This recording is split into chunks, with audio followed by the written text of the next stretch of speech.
பேசவே கூடாதுன்னு சொல்லி பவுன்சர்களை வைத்து 50க்கும் மேற்பட்ட நாம் தமிழர் கட்சி தொண்டர்கள் வெளியேற்றப்பட்டிருக்கிறார்கள். வர்ற பிள்ளைகளுக்கு ஒரு சுயமரியாதையோடு நடத்தப்பட வேணாமா? நீ நானும் ஒருமையில பேசி அசிங்கப்படுத்துறது ஒரு தலைமையினுடைய அழகா? கட்சியில இருந்த 40 வரையும் வெளியே தள்ளி விட்டு நீயா உட்கார்ந்துருக்க பேர் கட்சி இல்லையா? ஜாதி ஓட்டு எனக்கு தீட்டு அப்படின்னு வாய் கிழிய பேசுனீங்களே, இதுக்கு என்ன பேரு? சுயமரியாதையே இல்லாம ஒரு கட்சியில போடா வாடா நீயே பிசுறு மசுறுன்னு பேசிட்டு இருக்கிற ஒரு ஆள் பின்னாடி நிக்கிறத விட கேவலமான அரசியல் வேற இல்லங்க.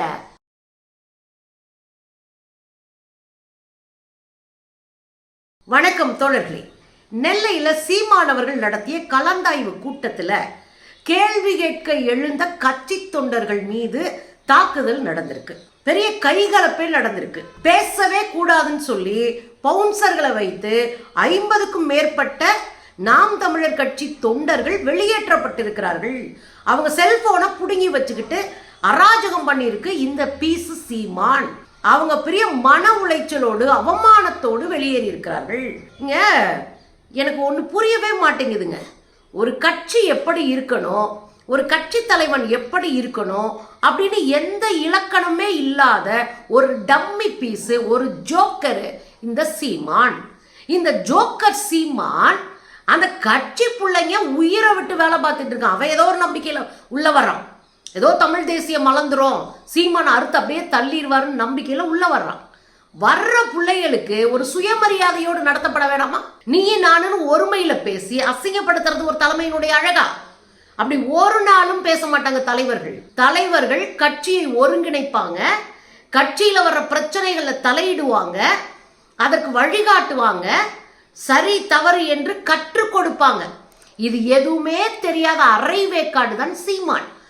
அதுல அவர் பத்திரிகையாளர்களை இந்த நிகழ்வுக்கு அப்புறம் சந்திக்கும் போது பத்திரிகையாளர் சொல்றாங்க, போறோம் போறட்டும், அதனால என்ன, எங்களுக்கு 2026 இருக்கு சம்பவம், உனக்கு இன்னைக்கே சம்பவம் ஆகி போச்சு. இன்னைக்கே கட்சியை விட்டு பெரும் திரளாக தொண்டர்கள் வெளியேறிட்டு இருக்கிறாங்க. கட்சியை விட்டு விஜய் கூட போய் சேர்ந்துட்டு இருக்கிறாங்க. நேற்று நேரம் கட்சியை ஆரம்பிச்ச விஜயை நம்பி ஒரு பெரிய கூட்டம் நாம் தமிழர்ல இருந்து போகுது. நாகை மாவட்டம் போறாங்க, திருச்சியில போறாங்க. இவங்களும் முடிவெடுத்து சொல்றேன்னு சொல்லிட்டு போயிருக்கிறாங்க. கட்சியில இருந்த 40 வரையும் வெளியே தள்ளி விட்டு நீயா உட்கார்ந்துருக்க பேர் கட்சி இல்லையா? இதையாவது யாராவது சீமான் சொல்ல மாட்டீங்களா? ஒரு தலைவனுக்கான அழகு தகுதி எதுன்னு எங்க அண்ணன் திருமாட்ட வந்து கத்துக்கங்க. இல்ல ஒரு கட்சியை எப்படி நடத்தணும்னு கம்யூனிஸ்ட்கள்ட்ட பாடம் கத்துக்கங்க. நீங்கெல்லாம் வந்து பேசுறீங்க. இதுல என்ன தெரியுங்களா? நெல்லையில வர தேர்தல்லாம் அப்படியே அறுத்து தள்ளிடுவோம் அப்படின்னு இளைஞர்கள்லாம் கூட்டி வச்சு கூட்டம் நடத்துறாரு. கூட்டம் நடத்தினா வழக்கம் போலதான் 1.5 மணி நேரம் அண்ணனே பேசிட்டு இருக்காரு. 1.5 மணி நேரம் பேசி முடிச்சதுக்கு அப்புறம் அந்த கூட்டத்தில் இருந்த நெல்லை மாவட்டத்தினுடைய இளைஞர் பாசறையின் பொறுப்பாளர் ஒருத்தர் எந்திரிச்சு ஒரு கேள்வி கேட்கிறார். அவர் பேர் கூட பர்வீன். அவர் ஒரு இஸ்லாமிய சமூகத்தை சேர்ந்தவர். பர்வீன் கேள்வி கேட்கிறாரு, அண்ணா இப்படி நடக்குதுனே அப்படின்னு சொல்ல போறாரு. அதை காது கொடுத்து கேட்க ஒரு கட்சி தலைமை தயாராக இல்லை. உனக்கு புரணி பேசி யாராவது போன்ல போட்டு கொடுத்து உனக்கு காசு வாங்கி கொடுக்கறவன், திரள் நிதி வாங்கி கொடுக்கறவன் பேச்சு பெருசா இருக்கு. ஆனா சாமானிய உழைக்கிற தொண்டன் ரத்தமும் வேர்வையும் சதையும் சிந்தி பொருளாதாரமற்றவன தெருவில் நிறுத்தி அவ்வளவு வேலை பார்த்த தொண்டர்கள் உனக்கு அவ்வளவு கேவலமா இருக்கிறாங்க. அதுவும் இஸ்லாமியர்கள்னா உனக்கு அவ்வளவு அதுப்பா இருக்கு. ஏன்னா நீங்க தான் காவிகளுடைய ஜால்ரா கட்சியாச்சே, காவிகளுக்கு ஸ்லீப்பர் செல்லாச்சே அண்ணன் சீமான். அதனால இஸ்லாமிய தம்பிகளை அவமானப்படுத்தி வெளியேற்றி விட்டுருக்கிறார் நேத்து. அதுல மாத்திரம் இல்லைங்க, எந்திரிச்சு பதில் சொன்னா இது ஏன் கட்சி, என்ன சொல்றாரா, இது ஏன் கட்சி, இங்க நான் தான் முடிவெடுப்பேன், நீ யார் எதிர்த்து பேசுறதுக்கு, நான் முடிவு பண்ணாதான் நீ பேச முடியும். எனக்கு புரியவே இல்லைங்க. ஒரு கட்சியில ஒரே ஒரு ஆள் மட்டும் முடிவெடுத்தா அது எப்படி கட்சியா இருக்க முடியும்? ஜனநாயகமா முடிவெடுக்கிறதுக்கு பேதான கட்சி அரசியல். நீங்க கம்யூனிஸ்ட் இயக்கத்துல கடைக்கோடி தொண்டனும் முடிவெடுப்பாங்க. அந்த தொண்டர்கள் எடுத்த முடிவு பெரிய முடிவா இருக்கும் பட்சத்துல தலைமை அதற்கு கட்டுப்படும். பெரும்பான்மையினுடைய குரலுக்கு கட்டுப்படும் தலைமை. அதுதான் ஜனநாயகம். தலைவரை பார்த்தோன்னே கையை கட்டி நிக்கிறது இல்ல ஜனநாயகம். தலைவர் வந்து பொம்பளை கேஸ்ல மாட்டினோடனே போய் மொத்தமா போலீஸ் ஸ்டேஷன்ல நின்று விசில் அடிக்கிறது இல்ல கட்சி பணி. கட்சி பணி என்பது சமூகத்திற்கான பணியில தலை நிமிர்ந்து சுயமரியாதையோடு தொண்டர்களை முதல்ல நடத்துங்க. சர்வாதிகாரி, ஆமா நான் சர்வாதிகாரி தான், நீண்ட தூரம் பயணத்துக்கு இதெல்லாம் அவசியம். நீங்க எங்க ரொம்ப தூரம் போக போறீங்க? 13 ஆண்டுலயே காலியா போன கட்சி நீங்க ரொம்ப தூரம் எப்படி போவீங்க? ரொம்ப தூரம் போறதுக்கு அறிவு வேணும். அதை தாண்டி தொண்டர்களை தெளிவுபடுத்தணும், அரசியலா உருவாக்கணும். உங்களுக்கே அரசியல்லாம் ஆனாவனா தெரியல, நீங்க எப்படி இளைஞர்களை வழிகாட்ட போறீங்க? அப்புறம் விசிலடிச்சாங்க குஞ்சு மாதிரிதான் பொம்பளை பிள்ளைங்க மேல கை வச்சோன்னா டோன்ட் வரி பி ஹாப்பி தம்பி அப்படின்னு மேடையில் நின்று சொல்ற ஒரு தலைவன் கேடுகட்ட தலைவனை தானே இருக்க முடியும். சரி, இதை விடுங்க. பெண்களை எங்க விட்டு வச்சீங்க? நாங்கள் பெண்களுக்கு சரிபாதி கொடுக்கிறோம் அப்படின்னு சொன்ன நீங்க பெண்களுடைய வளர்ச்சியை பார்த்து பொறாமப்படுறீங்க. மிஸ்டர் சீமான், பெண்களுடைய வளர்ச்சி உங்களுக்கு அச்சத்தை உண்டாக்குது, பயத்தை உண்டாக்குது. காளியம்மாள் மேல எனக்கு லட்சம் முரண்பாடு உண்டு. அவங்க அரசியல்ல ரொம்ப சில்லறத்தனமா பேசின பல இடங்கள் எனக்கு கோபத்தை உண்டாக்கக்கூடிய இடங்கள்லாம் உண்டு. ஆனாலும் கேட்கிறேன், காளியம்மாள் உங்க கட்சியில வளர்ந்துட்டாங்கன்னா அவங்கள பார்த்து நீங்க பயந்தீங்கல்ல. டாக்டர் இளவஞ்சி ஏன் வெளியே போனாங்க? அவங்க பேட்டி ஒண்ணுல முடி காரி துப்பி இருக்காங்க. பெண்களுக்கு அங்க மரியாதை இல்ல. சீமான் பெண்களுடைய வளர்ச்சியை பார்த்து பயப்படுறாரு. அங்க எந்த நல்லதும் நடந்ததே இல்லைங்க அப்படின்னு சொல்றாங்க. பாருங்களே சாம்பிள. இப்போ சீமானண்ணா குறவர்களின் விடுதலை, பறையர்களின் விடுதலை, பள்ளர்களின் விடுதலை பேசுறாரு. ஆனா அருந்ததியர்கள் பற்றி ஒரு கான்ஃபிளிக்டான ஒரு சொற்றொடர் சொல்றாரு. அது எங்களுக்கு மன வலியை கொடுக்குது.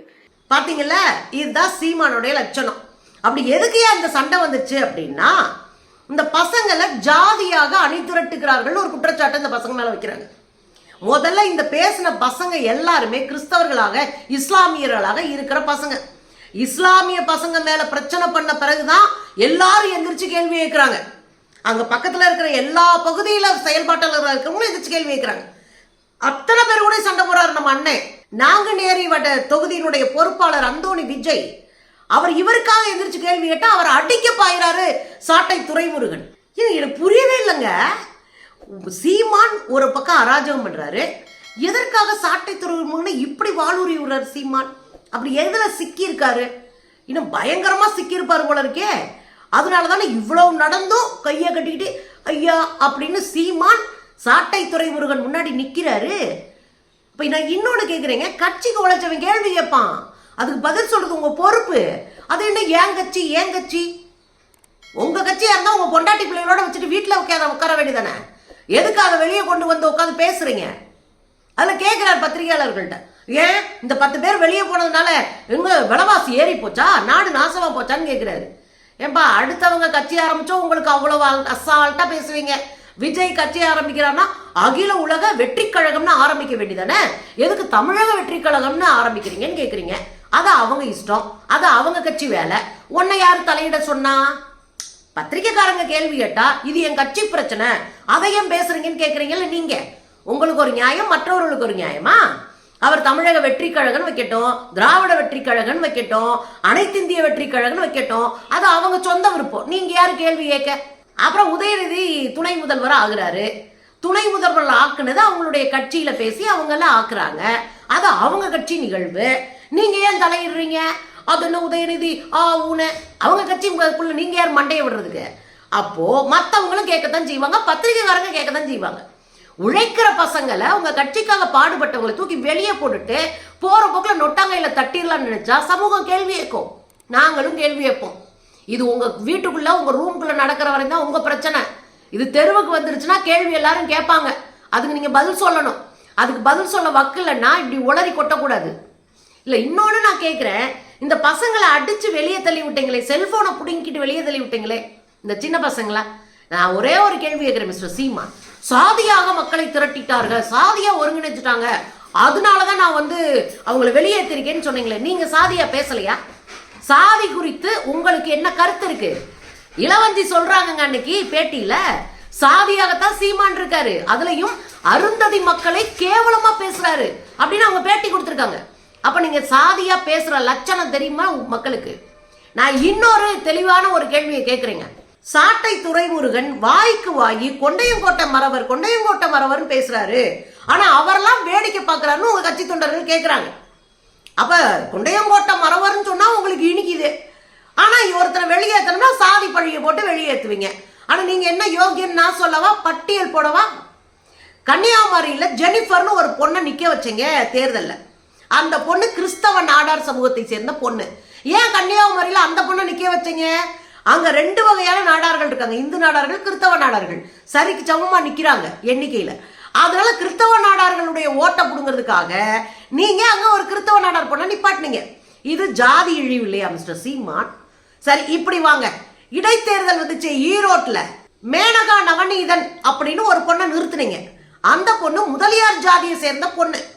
அங்க போய் நின்றுகிட்டு முதலில் வந்தவர்கள் முதலியார் அப்படின்னு உருட்டுனீங்க. அங்க சும்மா இருக்க மாட்டாப்ல அருந்ததிய மக்களை இழிவா பேசுனீங்க. அப்புறம் செருப்படி வாங்கி நீங்க தெருவில் தெரிஞ்சீங்கன்றதையும் தெரியும் மக்களுக்கு. அப்ப அதுக்கு பின்னாடி சாதி இல்லையா? எதுக்காக முதலியார்கள் அதிகமா இருக்கிற பகுதியில் முதலியார் கேண்டிடேட்டை நிறுத்துனீங்க? சரி, அப்படியே இங்க வாங்க. விக்கிரவாண்டி இடைத்தேர்தல் வந்துச்சு, அங்க அபிநயான்னு ஒரு பொண்ணை நிறுத்துறீங்க. அந்த அபிநயா பொண்ணு யாரு? அங்க இருக்கிற வன்னியர் ஜாதி பொண்ணு. ஜாதி ஓட்டு எனக்கு தீட்டு அப்படின்னு வாய் கிழிய கிளிய பேசுனீங்களே, இதுக்கு என்ன பேரு? அபிநயான்ற பொண்ணு அந்த ஊருக்குள்ள இருக்கிற மெஜாரிட்டி ஜாதியான வன்னியர் இனத்தை சேர்ந்த பொண்ணு. அதனாலதான் நீங்க என்ன பண்ணீங்க? அதிமுகட்டையும் இங்க தேமுதிகட்டையும் போய் காலில் விழுந்து கெஞ்சி கூத்தாடி எங்களுக்கு ஓட்டு போடுங்க, உங்க ஓட்டுல எங்க பக்கம் திருப்பி விடுங்கன்னு கதறிட்டு இருந்தீங்களே. இதுக்கு பின்னாடி ஜாதி இல்லையா? சிவ நாடாருடைய மகள் ரோஷினி நான் தான் பேருக்கு பின்னாடி நாடார்னு போட்டுக்கிட்டாங்க. அவங்க போட்டாது ஏன் தெரியுமா அப்படின்னு ஒரு உருட்டுனீங்க. அந்த நாடார்னு போட்டுக்கிட்டத பெருமையா பேசுனீங்களே, அதுக்குள்ள ஜாதி வராதா? சரி, இந்த ஆடியோ கேளுங்களே. ஒரு தலைவர் பின்னாடி அவரை ஒரு தமிழ் இடத்துக்கான போராடிய ஒரு பாட்டர் சீமான் இன்னைக்கு தமிழ்நாடு மாறி சீமான் என்னுடைய சமூக பெயரை குறிப்பிட வேண்டிய தேவை இருந்தது. அந்த அடிப்படையில் குறிப்பிடுவாங்க. அதை கட்சி ஒரு தமிழ் மார்க் தவறா நான் சாதி பெருமை சொன்னாங்க. சாட்டை துரைமுருகன் உடையார் மக்களினுடைய ஓட்டை வாங்குறதுக்கு நான் பேசிட்டேன் அப்படின்னு கேவலமா பேசுனதை காது கொடுத்து கேட்டது நீங்க தானே? அப்புறம் என்ன, நாங்க ஜாதி பார்க்க மாட்டோம், ஜாதி எங்களுக்கு தீட்டு, இந்த விளக்கெல்லாம் இங்க கொடுக்காதீங்க மிஸ்டர் சீமான். உங்களை மாதிரி 1000 பேரை பார்த்துருக்கோம் நாங்க அரசியல்ல. நின்று அடிக்கிற ஆட்கள் நாங்கெல்லாம். இங்க உருட்டாதீங்க. எனக்கு இங்க இருக்கிற இஸ்லாமிய கிறிஸ்தவ இளைஞர்கள் மேல கோவம் இருக்குங்க. நாம் தமிழர் கட்சியில இன்னும் இயங்கிக்கிட்டு இருக்க மேல கோவம் இருக்கு. ஏன் கேட்கிறாரு இவர் மேடையில் நின்றுகிட்டு? செக்கன்னைக்கு மரச்செக்கன்னைக்கு மாறினீங்கல்ல, அது போல தாய் மதத்துக்கு திரும்புங்கன்றாரு. அப்ப இஸ்லாமிய கிறிஸ்தவ இளைஞர்கள் கேள்வி கேட்டிருக்கணும், இதுக்கு பின்னாடி என்ன அரசியல் இருக்குன்னு. ஆனா கேட்கல. அன்னைக்கு நீங்க சொம்படிச்சீங்க, இன்னைக்கு அசிங்கப்பட்டு நிக்கிறீங்க. சீமானுடைய முகம் இதுதான். அவருக்கு சாதியா மதமா பிரிவினைவாதை பேசி அங்க பொட்டி வாங்கிட்டு பிஜேபி கிட்ட இங்க ஓட்ட பிரிக்கிறது தான் அரசியலே. இது தெரியாமத்தான் நீங்க போய் நின்றுட்டு மண்டையை உருட்டிட்டு இருக்கீங்க. புரிஞ்சுக்கோங்க, சீமான் யாருன்னு தெளிவாயிக்கங்க. தெளிவாகி வெளியே உங்களுக்கான ஒரு கட்சியை தேர்வு செய்து அங்க போய் நிக்கிறதா உங்களுக்கு மரியாதை. சுயமரியாதையே இல்லாம ஒரு கட்சியில போடா வாடா நீயே பிசுறு மசுறுன்னு பேசிட்டு இருக்கிற ஒரு ஆள் பின்னாடி நிக்கிறத விட கேவலமான அரசியல் வேற இல்லைங்க. 200 பேருக்கு முன்னாடி அடிச்சு வெளியேற்றப்பட்ட அந்த இளைஞர்களுக்கு எவ்வளவு மன வேதனை இருக்கும், எவ்வளவு அவமானப்பட்டிருப்பாங்க. இதெல்லாம் கொஞ்சம் கூட யோசிக்காம கொஞ்சமும் மூளையற்ற வெளியே தள்ளிவிட்ட சீமான் போன்ற சில்லறைகள் அரசியல்ல அனாதையா நிக்கிறாங்க. இத கூட தெரியாம அண்ணன் நொன்னன்ட்டு அவர் பின்னாடி போய் நின்னீங்கன்னா நாளைக்கு உங்க எதிர்காலம் இருக்காது. இழந்தவங்கிட்ட போய் பாடம் கத்துக்குங்க. கட்சியை விட்டு வெளியே போனாங்களே இழந்துட்டு, அவங்ககிட்ட போய் பாடம் கத்துக்குங்க. அப்பதான் கொஞ்சமாவது அரசியல் தெரியும் உங்களுக்கு.